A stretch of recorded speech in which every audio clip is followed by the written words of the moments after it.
And don't think about no going home, making no moves. I got eyes on you night and day.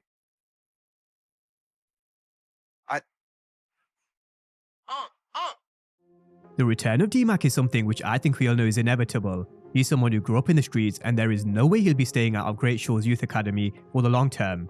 Ghost tried something very similar with Tariq St. Patrick to keep him away from the street life that he got sucked into in New York, but we all know what happened with Tariq.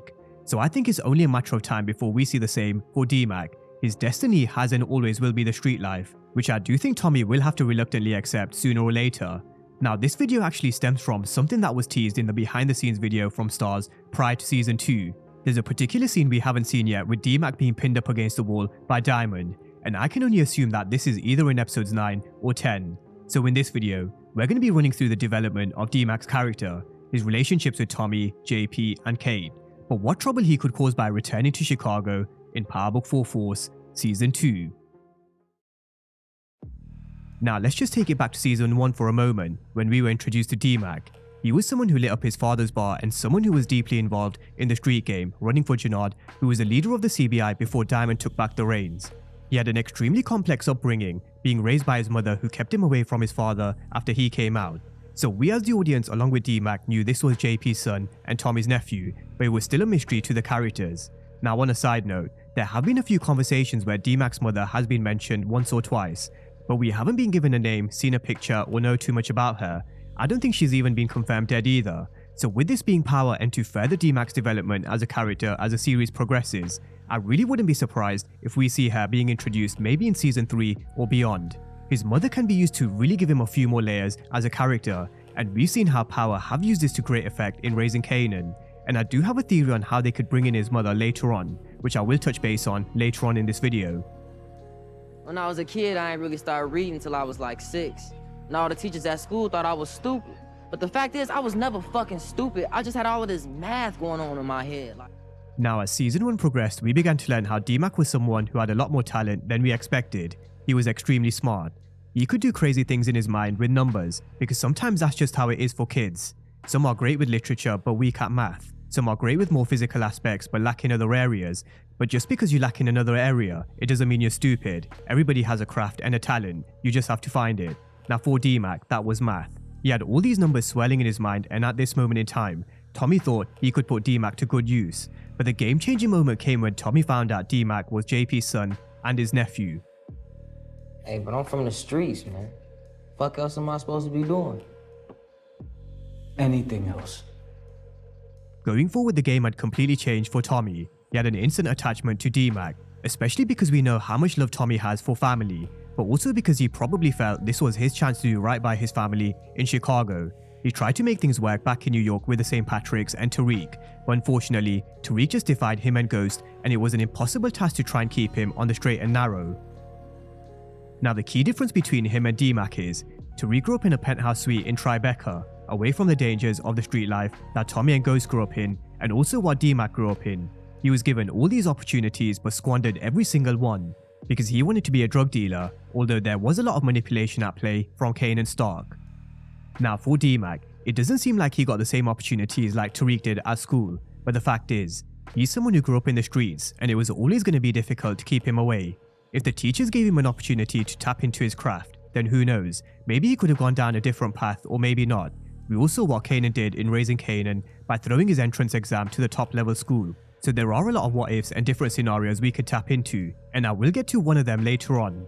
Now with him being shot, you would have thought that this would have been an eye-opener for him as a character. He'd already been to one funeral early on in the season for Elijah, and he was lucky they weren't having one for him. However, what this did was, it brought his family closer than ever before, but it also gave us a stark reminder, danger lurks around every single corner for Tommy, and his family will be caught in the crossfire if he's not careful.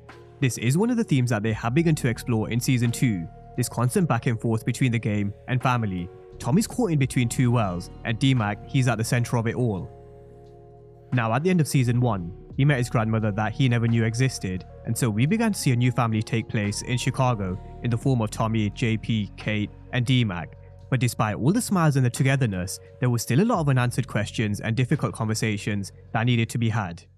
When your mom and me split, I was still ashamed of who I was. So when she told me that you would be better off not having a father who was gay. Part of me believed her. This was new for all of them, and they were all just coming to terms with being a family, but they were trying, none more so than Kate. Kate had a new reason to fight her drug addiction. It was her grandson that she never knew existed. He was her shining light. He gave her motivation to change her lifelong ways, and even Tommy couldn't believe how good she was with D-Mac.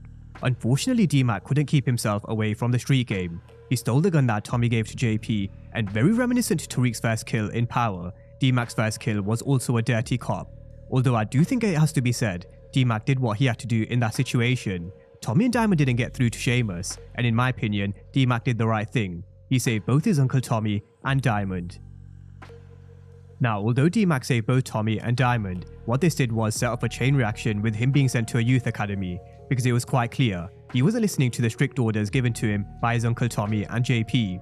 This also led Kate to turning to the drugs she used to depend on, but again, it does have to be said, Tommy and JP did make it sound as if they killed D-Mac, which tipped Kate over the edge, although Tommy's reasons for telling Kate was because she could mess everything up if they told her the truth. So that brings me on to the current events of episode 8. But before we continue with D-Mac, why did Kate go back to New York? Hopefully this is something they do answer at some point in episodes 9 and 10. But while she was back in New York, could this have been the moment where Diana delivered the letter from Sachs, which leaked the location of Tasha? You have to wonder how and when those events will take place and whether they'll start to drop 1 or 2 details in Force Season 2. But in regards to D-Mac, JP went and did something Tommy told him not to. Tommy sent him away to keep him safe from police after. JP told Kate about how D-Mac was still alive, and this is going to cause huge friction between them, because as I mentioned, there's a reason why Tommy didn't want to tell Kate. Nobody knows Kate better than Tommy, and he knows she could ruin what they have planned for D-Mac at the youth academy, which we all know was a long shot anyway. Keeping D-Mac away for the long term and him on the straight and narrow was always going to be a huge ask because of how he's grown up, who he is, and what he wants from his life. I want my own shit. I want my own money.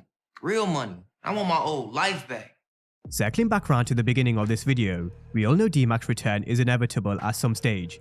Why and how Diamond has him pinned up against the wall in the basement of his barbershop, who knows, but Diamond did warn Tommy, if he didn't deal with D-Mac, then he will, and this Diamond that we are about to see is going to be different. He ain't messing around anymore, and so D-Mac better tread carefully. But with him being back, will Tommy have no choice but to take him under his wing and teach him the game? I think he'll definitely have no choice, and something that could fuel him to accepting that he has to could be the death of JP. Not only would this give more layers to D-Mac's character and fuel his development, I think Tommy will realize he has to keep D-Mac closer than ever before, and the only way he can do that is by taking him under his wing, because clearly the youth academy isn't going to work. Keeping him in the cash house hasn't worked either. I do think Tommy will exhaust all other options, but at the end of the day, we all know what's going to happen, and in my opinion, Tommy will have to accept the reality this is D-Mac's destiny. Now, many of you will know I previously raised the question, what if Ghost did teach Tariq the game? How would this have worked? How smart would Tariq have been to learn from the man himself, learning from his past mistakes, both in the real world of business and drug game? Of course, this is a hypothetical, but we may actually see that from Tommy and D-Mac. Now, the theory of us being introduced to his mother at some stage in the future isn't something which I think is far-fetched. If JP is killed this season or next, I wouldn't be surprised to see us being introduced to D-Mac's mother. Not only would it complicate relationships in season 3 or beyond, but it would just give D-Mac something to think about. He'd have more questions, have to have more difficult conversations, which would just add more layers to his character. So that's just a breakdown of where we are with D-Mac's story arc, and how we're in for a return at some point in season 2, but how this will cause Tommy and Diamond a new headache. I also feel it's only a matter of time before Tommy comes to the realization the best thing he could do is teach D-Mac the game. As much as he doesn't want to, I think he's gonna have no choice. I also think the death of JP at some point in the future, along with the return of his mother, will add a lot of layers to his character, just like we saw for Jukebox in Raising Kanan. Whether that will do his character any good, who knows, but let me know your thoughts down below in the comment section. Where do you see D-Mac's story heading, not just in season 2, but beyond?